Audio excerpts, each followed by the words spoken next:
Assalamualaikum warahmatullahi wabarakatuh. Perkenalkan, nama saya Sahara Aulia Yusuf dari Prodi Bimbingan Konseling Pendidikan Islam Universitas Bangsa Bangsa Cirebon. Di sini saya akan sedikit menjelaskan tentang implementasi kode etik dan sikap konselor dalam layanan bimbingan konseling. Di sini definisi etika dan profesi. Etika merupakan ilmu pengetahuan yang meliputi asas-asas keasusiliaan, perilaku, serta akhlak. Etika dalam bahasa Yunani berarti ethos, yang artinya timbul dari suatu kebiasaan. Nah, etika juga dapat diartikan sebagai sebuah kumpulan dari suatu asas dan berkaitan dengan akhlak. Sedangkan pada arti dari profesi itu sendiri adalah pekerjaan yang memiliki sebuah keahlian, pengetahuan yang cukup, serta memiliki berbagai teknik yang berhubungan dari suatu pekerjaan tersebut. Nah, jadi tidak semua seseorang itu memiliki profesi, namun semua orang itu memiliki pekerjaan. Mengapa demikian? Karena profesi itu hanya dimiliki oleh seseorang yang memiliki keahlian dan teknik dalam bidang-bidang tersebut. Contohnya sebagai konselor, dokter, guru, dan lain sebagainya. Kode etik profesi merupakan sistem aturan yang jelas serta tertulis dan menjelaskan tentang hal benar atau salah, baik buruk, yang dijadikan acuan pada konselor dalam memberi bantuan dan bimbingan pada klien. Selanjutnya, apa sih fungsi dan tujuan etika profesi konseling? Fungsi dan tujuan etika profesi konseling yang pertama, memandu perilaku peserta didik agar menjadi siswa yang berkarakter. Jadi, kita sebagai konselor itu membantu peserta didik untuk menemukan jati dirinya. Yang kedua, membantu konselor dalam menyelenggarakan pelayanan agar lebih terarah. Jadi kita sebagai konselor itu udah punya buku panduannya sendiri, jadi nggak bisa yang namanya asal-asalan memberikan untuk menyelenggarakan konseling pada klien. Yang ketiga, mendukung misi organisasi profesi. Organisasi profesi itu ya ada organisasi MGBK, yaitu Musyawarah Guru Bimbingan Konseling. Yang keempat, menjadi landasan konselor dalam membantu menyelesaikan permasalahan yang ada pada konseling. Selanjutnya, implementasi etik dan sikap konselor dalam layanan bimbingan konseling. Nah, yang pertama mengurai konsep etika profesional dalam konseling. Kaidah-kaidah yang menjadi acuan konselor untuk melaksanakan kewajibannya ketika ia menjalankan tugas untuk memberikan layanan bimbingan konseling, yaitu disebut etika profesional menurut Sujani 2018.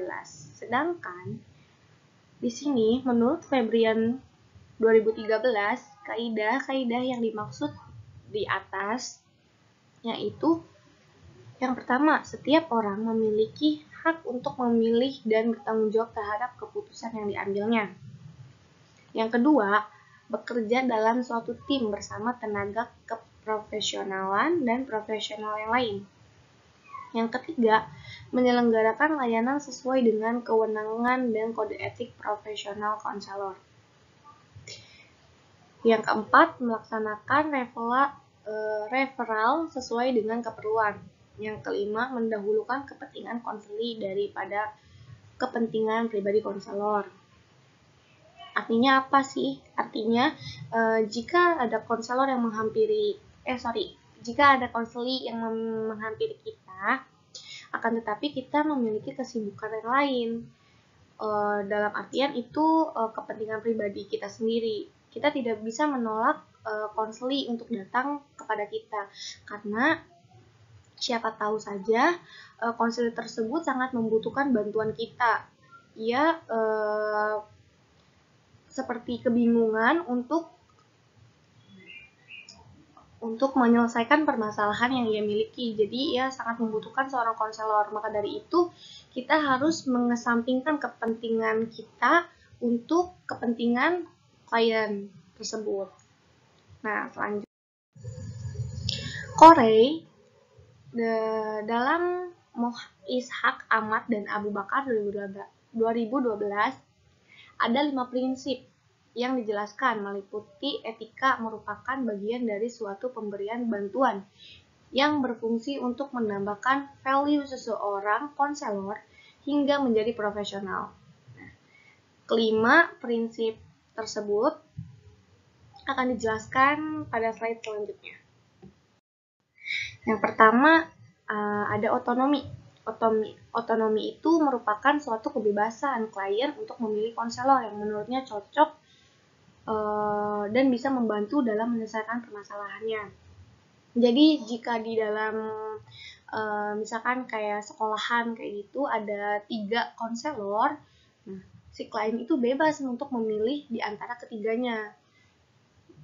Klien bebas memilih konselor mana yang menurut ia bisa membantu permasalahannya. Terus mereka yakinnya ke konselor yang mana.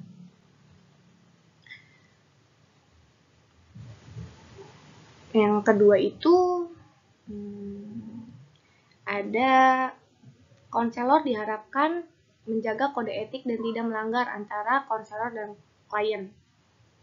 Artinya, konselor dapat menghindari resiko dari suatu proses konseling yang dilakukan, baik secara emosi, fisik, serta psikologis atau tingkah laku yang dapat menyinggung perasaan klien.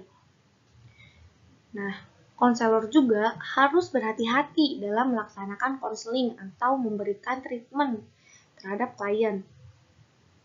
Yang ketiga, memiliki rasa penuh kasih sayang. Nah, artinya dalam proses konseling diharapkan dapat menghasilkan kondisi yang aman, yang baik, serta kenyamanan, baik untuk kedua belah pihak. Yang ketiga, menggunakan metode atau prinsip keadilan. Artinya, pada setiap proses konseling yang diberikan kepada klien harus sama tanpa membedakan faktor apapun. Semisalnya, ada konseli yang satu agama Islam, yang satu non-Islam. Nah, kita membedakan nih untuk pelaksanaannya kita membedakan, untuk yang Islam kita gini aja, untuk yang non udah biasa-biasa aja. Itu nggak boleh. Kita nggak boleh membedakan agama, ras, atau budaya. Pokoknya klien itu di mata kita sama semuanya. Mereka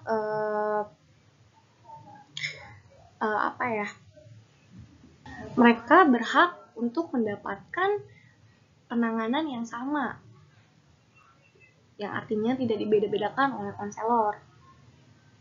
Yang kelima itu menggunakan kesetiaan. Kesetiaan di sini itu artinya konselor yang profesional harus memberikan sebuah janji yang baik dan benar pada setiap klien. Harus memiliki komitmen di setiap layanannya. Dan berjalannya proses konseling dilakukan dengan penuh keterbukaan antara kedua belah pihak, baik itu konseli ataupun konselornya. Nah, selain itu, ada mengenal sikap profesional dalam proses konseling. Sikap itu apa sih? Nah, sikap di sini itu merupakan respon seseorang untuk menilai, menanggapi, bahkan bertindak. Selain itu, sikap juga cenderung untuk bagaimana kita mendekat, menjauh, bersikap positif, bersikap negatif di berbagai keadaan, baik secara pribadi, sosial, situasi, dan sebagainya. Nah, Febrian 2018 juga menjelaskan bahwa sikap profesional seorang konselor cenderung menunjukkan bahwa dirinya adalah seorang konselor profesional. Nah, untuk sifat yang dimaksud itu, yang pertama, konselor harus memiliki kesadaran yang tinggi terhadap sebuah komitmen. Yang kedua, mengusahakan untuk meningkatkan mutu kerja. Nah, mutu kinerjanya tuh jangan sampai stuck di situ-situ aja gitu. Kita itu harus kreatif. Kita harus berkembang untuk menjalankan sebuah proses konseling. Yang ketiga itu memiliki keterampilan di dalam teknik-teknik untuk dikembangkan. Nah, konselor kan harus memiliki teknik-tekniknya. Jadi nggak selamanya semua permasalahan itu sama. Kita menyelesaikan itu dalam satu teknik, itu nggak bisa. Misalkan permasalahan A itu kita pakai teknik apa sih? Permasalahan B itu sebaiknya kita pakai teknik apa? Kayak gitu. Jadi nggak bisa kita samaratakan dalam satu teknik. Nah, yang keempat itu peduli terhadap identitas keprofesionalan serta pengembangan profesi.